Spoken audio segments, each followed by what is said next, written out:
Tenho 73 anos e estou sentado na sala da minha casa em Curitiba, cercado por 50 anos de memórias que, de repente, parecem pertencer a outra pessoa. Na parede, ainda há a foto do nosso casamento, eu e Mariana com 23 anos, saindo da igreja sob uma chuva de arroz. Sorrisos largos, convicção nos olhos de quem acreditava saber exatamente como a vida ia se desenrolar. Na estante, há troféus de congresso, placas de reconhecimento da denominação, certificados de honra ao mérito por dedicação ao reino.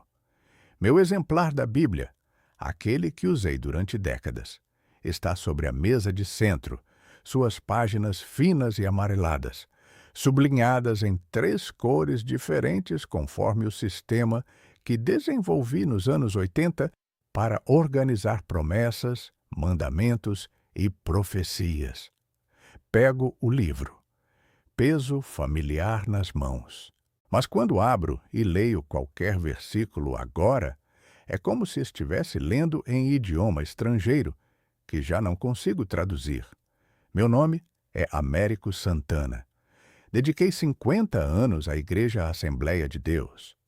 Fui diácono, presbítero, diretor de escola dominical, tesoureiro, superintendente de missões. Dei minha vida, meu tempo, meu dinheiro, minha família.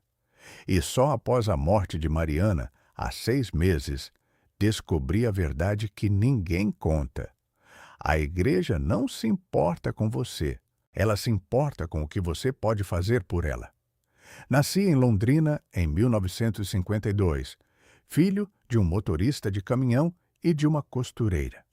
Meus pais se converteram quando eu tinha 8 anos, numa daquelas campanhas de evangelização que varria o interior do Paraná nos anos 60, pregadores itinerantes montando tendas e falando sobre o fogo do inferno e a segunda vinda de Cristo.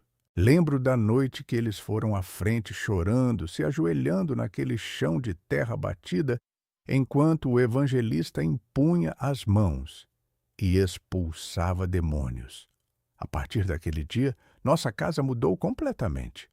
O rádio que tocava samba foi desligado para sempre.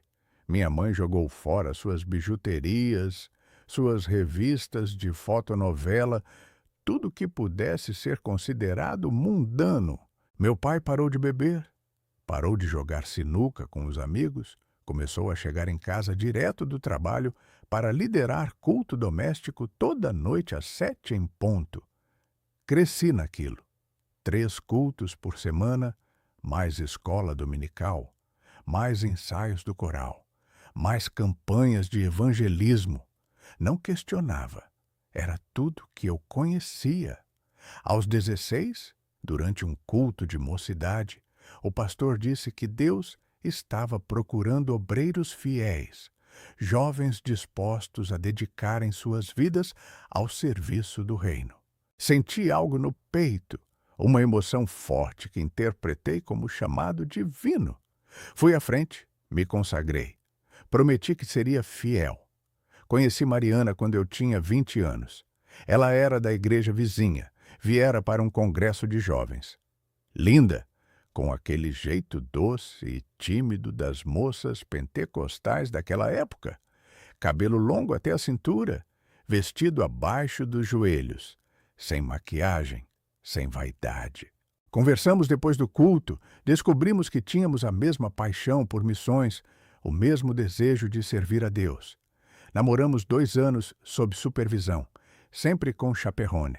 Nunca sozinhos, nunca além de um beijo casto. Casamos em 1975 numa cerimônia simples na Assembleia, com festa na casa dos meus pais, sem álcool, sem música mundana, apenas hinos e testemunhos. Os primeiros anos foram bons. Trabalhei numa fábrica de móveis durante o dia e à noite estava na igreja.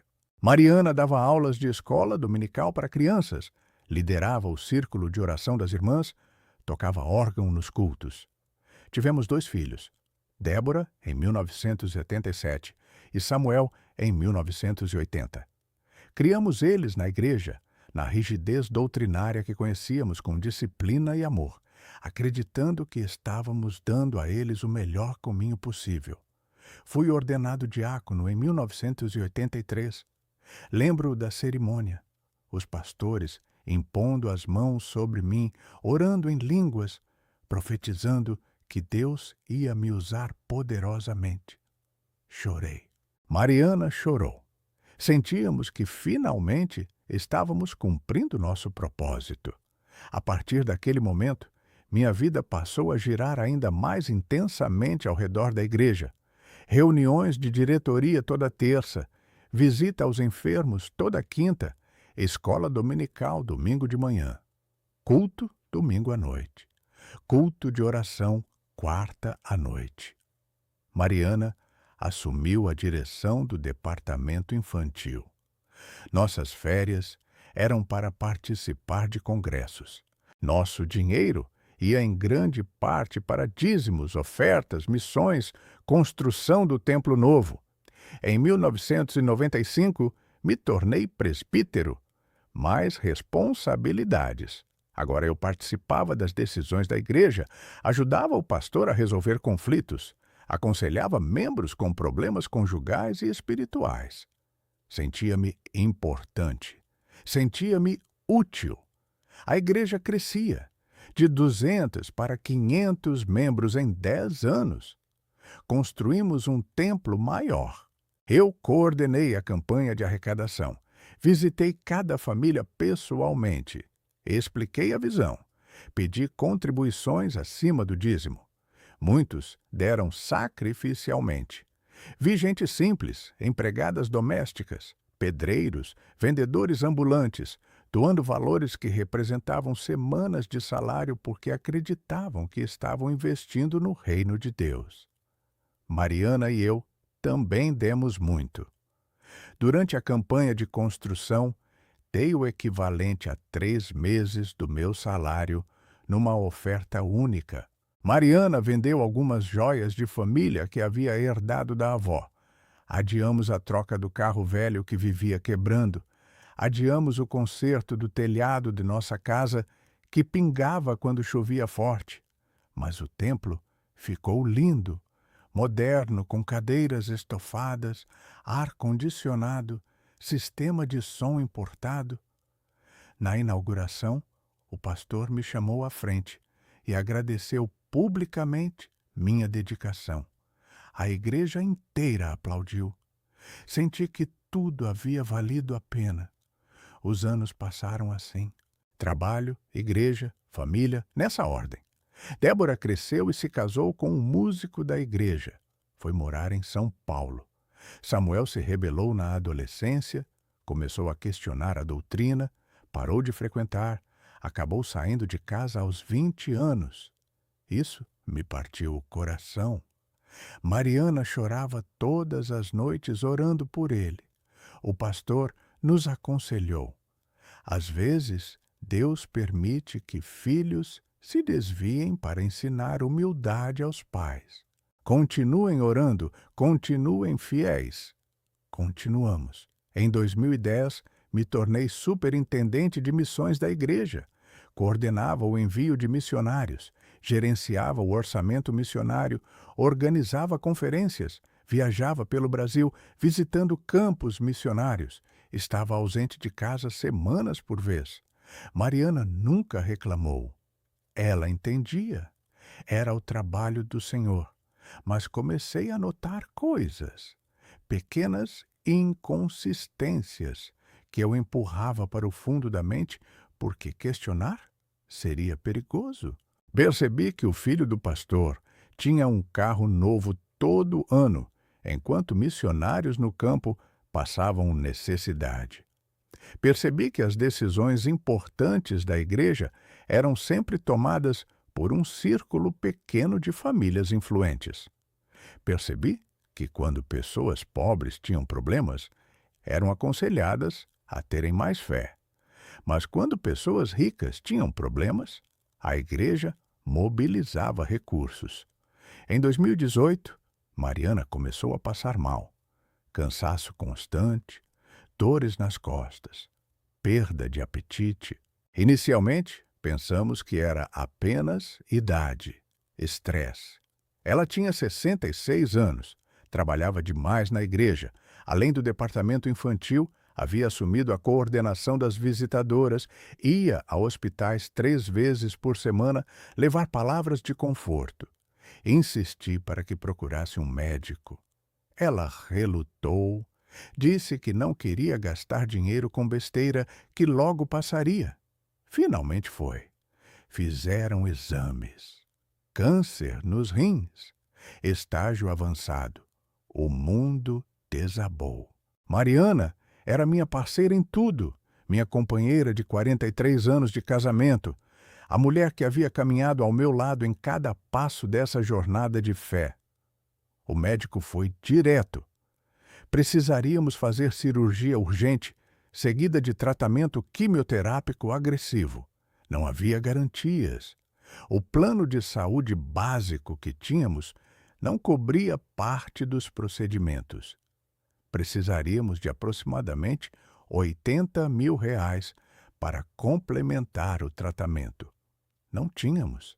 Durante 50 anos de dedicação à igreja, de dar dízimos e ofertas fielmente, de contribuir para cada campanha, cada projeto, cada necessidade que surgia, nunca havíamos conseguido guardar dinheiro. Nossa casa era simples, nosso carro velho, nossa poupança inexistente. Tudo sempre ia para a obra de Deus. Procurei o pastor, expliquei a situação, pedi se a igreja poderia ajudar, talvez fazer uma campanha, talvez usar o fundo de assistência social que havíamos construído exatamente para momentos como esse. O pastor ouviu com aquela expressão compassiva que pastores aprendem a fazer. Colocou a mão no meu ombro e disse: Irmão Américo, vou levar o caso à diretoria. Vamos orar. Deus vai prover. 2 semanas depois, me chamaram para uma reunião. A diretoria havia decidido. Poderiam disponibilizar R$ 5 mil do fundo de assistência. Era tudo o que podiam fazer. O fundo tinha mais de R$ 200 mil. Eu sabia porque eu mesmo havia ajudado a administrá-lo durante anos. Mas, explicaram, havia outras necessidades, outras prioridades, e precisavam ser prudentes na gestão dos recursos da igreja. Confia em Deus, irmão. Ele sabe o que está fazendo. Às vezes permite provas para fortalecer nossa fé. Senti algo rachar dentro de mim naquele momento, mas engoli, agradeci.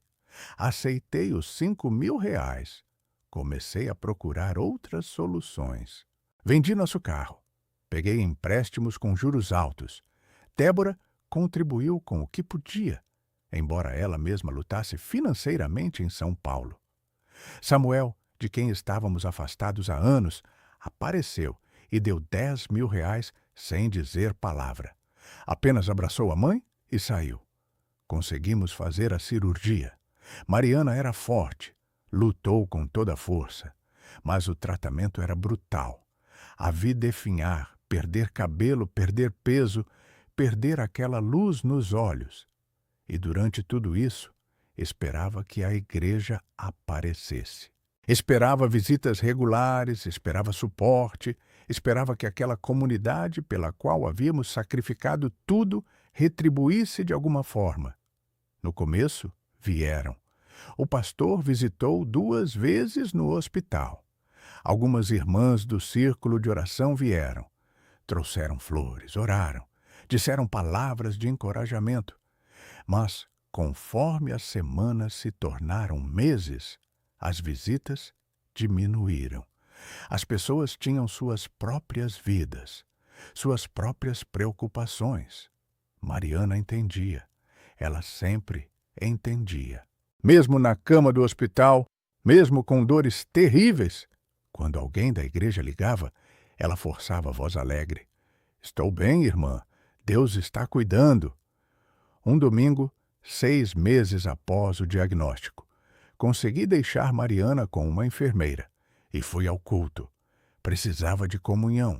Precisava sentir que não estava sozinho nisso. O culto estava cheio, como sempre. Músicas animadas. Pregação entusiasmada sobre vitória e prosperidade. No final, o pastor fez os anúncios. Campanha nova para comprar uma van para o Ministério de Jovens. Deus tem colocado no coração da liderança expandir nosso alcance. Precisamos de cada um fazendo sua parte. Olhei ao redor. Vi pessoas abrindo carteiras, preenchendo envelopes de oferta, cantando louvores sobre generosidade. Ninguém mencionou Mariana. Ninguém pediu oração por ela. Ninguém lembrou que havia uma família na igreja enfrentando crise devastadora, enquanto pediam dinheiro para uma van.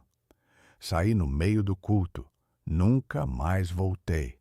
Mariana morreu em agosto de 2024. Nos últimos dias, quando já não conseguia mais falar direito, segurou minha mão e disse com dificuldade: "Valeu a pena, né? Tudo que fizemos valeu a pena." Não consegui responder, apenas segurei sua mão e chorei.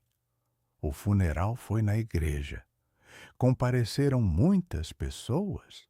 O pastor pregou sobre fidelidade, sobre como irmã Mariana era exemplo de dedicação, sobre como ela estava agora na presença do Senhor, recebendo sua recompensa. Bonito, vazio. Depois do enterro, algumas pessoas me abraçaram, disseram que orariam por mim e foram embora. Fiquei sozinho em casa, cercado de contas médicas que ainda levaria anos para pagar. Comecei a revisar tudo. 50 anos de dedicação, 50 anos de dízimos, que totalizavam, quando calculei, mais de R$ 400.000. 50 anos de tempo, milhares de horas em reuniões, eventos, trabalhos, viagens. 50 anos sacrificando férias, sacrificando tempo com filhos, sacrificando saúde financeira. E para quê? Entrei no sistema de gestão da igreja. Ainda tinha acesso como ex-superintendente. Vi o orçamento. Vi quanto gastavam em eventos, em equipamentos, em conforto para a liderança. Vi o salário do pastor, 3 vezes o que eu ganhei em toda a minha vida de trabalho. Vi as reservas financeiras, centenas de milhares de reais acumulados, enquanto diziam aos membros que precisavam sacrificar mais pelo reino. Vi a lista de beneficiados pelo fundo assistencial no último ano. 5 pessoas, apenas 5, num total de R$ 23.000 distribuídos, enquanto o fundo tinha mais de 200.000. As 5 pessoas beneficiadas, todas familiares de membros da diretoria. A verdade me atingiu com força devastadora. A igreja é uma empresa muito eficiente que vende esperança, comunidade e significado, e cobra o preço em dinheiro, tempo e lealdade incondicional. E quando você não é mais útil, quando você se torna um custo ao invés de um benefício, quando você precisa receber ao invés de dar, você descobre que toda aquela família em Cristo era condicional. Samuel veio me visitar na semana passada. Conversamos pela primeira vez em anos de verdade. Contei tudo. Ele ouviu em silêncio e então disse: "Pai, eu tentei te avisar quando era adolescente. Tentei mostrar as contradições. Você me expulsou de casa." Tinha razão. Escolhi a instituição ao invés do meu filho. Pedi perdão. Ele abraçou e chorou. Estamos reconstruindo lentamente. Débora ainda frequenta a igreja, uma comunidade menor, mais simples. Diz que nem todas as igrejas são assim, que eu tive azar. Talvez. Ou talvez o problema seja estrutural. Qualquer sistema que convence pessoas a dar sem limite, enquanto promete recompensas invisíveis em vida futura, inevitavelmente atrai gente que aproveita da fé alheia. Não sei se ainda acredito em Deus. Não sei se o problema é Deus ou as instituições construídas em nome dele. Só sei que dediquei 50 anos, sacrifiquei minha família e minha segurança financeira. E quando precisei desesperadamente de ajuda, a igreja me deu migalhas e versículos sobre fé. A verdade que ninguém conta é essa. Você pode dar sua vida inteira à igreja, mas a igreja não é obrigada a retribuir. E quando você descobrir isso, descobrirá tarde demais, como eu. Tenho 73 anos. Mariana se foi. Meu filho voltou. E eu finalmente entendi.